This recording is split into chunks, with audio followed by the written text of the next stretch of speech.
Hai semuanya, di sini saya dari kelompok 2 akan menjelaskan perang di Ponegoro. Kalian penasaran nggak sih tentang sejarah perang di Ponegoro? Yuk tonton videonya sampai habis ya. Fakta-fakta perang di Ponegoro. Teman-teman, perlawanan ini terjadi di Pulau Jawa dan dipimpin oleh seorang tokoh yang hobi menunggangi kuda. Faktanya ternyata Belanda sangat kewalahan dalam menghadapi perlawanan ini. Perlawanan apakah itu? Yuk kita bahas. Baik, saya di sini akan menjelaskan sebab pertama terjadinya perang di Ponegoro. Beberapa sejarawan mengatakan perang di Ponegoro merupakan salah satu perlawanan yang sangat sulit dipatahkan oleh Belanda.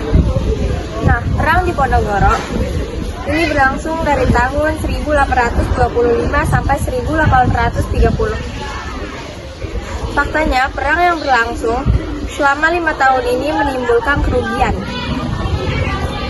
besar terhadap pemerintahan kolonial Belanda. Dan setelah melawan perang ini, selama 5 tahun ini menimbulkan kerugian besar terhadap pemerintah kolonial Belanda. Dan setelah melawan perang di Ponegoro, ini ternyata Belanda mengalami defisit anggaran dan hampir bangkrut setelah perang di Ponegoro.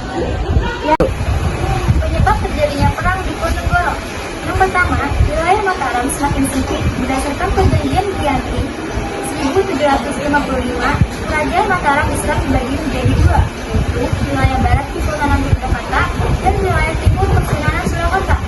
Selanjutnya, wilayah timur pun kembali dibagi menjadi dua dengan adanya perjanjian Salatiga 1757, yaitu Kesultanan Surakarta dan Mangkunegaran. Pada tahun 1813, Inggris mengambil sebagian Kesultanan Jogja dan mendirikan Pakualaman. Seperti yang diketahui, Kerajaan Mataram Islam dipimpin oleh Sultan Agung dan menjadi kerajaan yang besar, tetapi akhirnya memecahkan belah kerajaan kecil yang mengakui kekuasaan Belanda.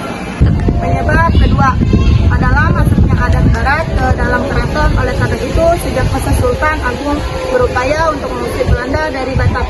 Namun setelah wafatnya Sultan Agung, berpengaruh Belanda di keraton Mataram. Contoh pengaruhnya yaitu menunjukkan kebijakan Belanda ikut campur masalah kebijakan raja, kebiasaan minuman-minuman keras. Nah, karena hal ini kematian pun terjadi di istana. Maka kecewaan pun semakin meningkat atas tindakan buruk yang dilakukan oleh orang-orang Belanda. Para bangsawan dikurangi pada awalnya. Warga raja memiliki tanah yang berupa apanage, merupakan tanah yang disediakan sebagai hadiah atas jasa maupun gaji para pejabat dan keluarga pria yaitu para abdi diberi tanah perunggu sebagai gaji. Yang keempat, rakyat menderita akibat dibebani banyak pajak, macam-macam pajak, dijongker. Kedua, keringaji. Yang ketiga, pengawang-awang. Yang keempat, pencumpling. Yang kelima, bajigur. Yang keenam, bekti.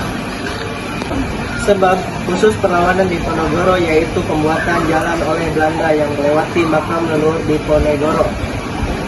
Pada pertengahan Mei 1825, pemerintah Belanda memerintahkan pembangunan jalan dari Yogyakarta ke Magelang, melewati pembangunan jalannya dengan membelokkan jalan itu melewati Tegalrejo.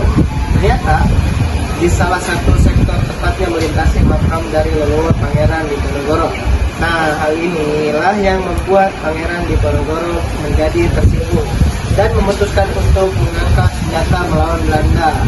Nah, dia memerintahkan bawahannya untuk mencabut patok-patok yang melewati makam tersebut. Teman-teman, berbagai tindakan yang dilakukan oleh Belanda, pangeran di Ponegoro merasa terhina. Ia kemudian mengubarkan perlawanan terhadap Belanda. Di Tegalrejo, ia kemudian berhasil menghimpun kekuatan dan berbagai golongan di Pulau Jawa, termasuk dari kalangan bangsawan.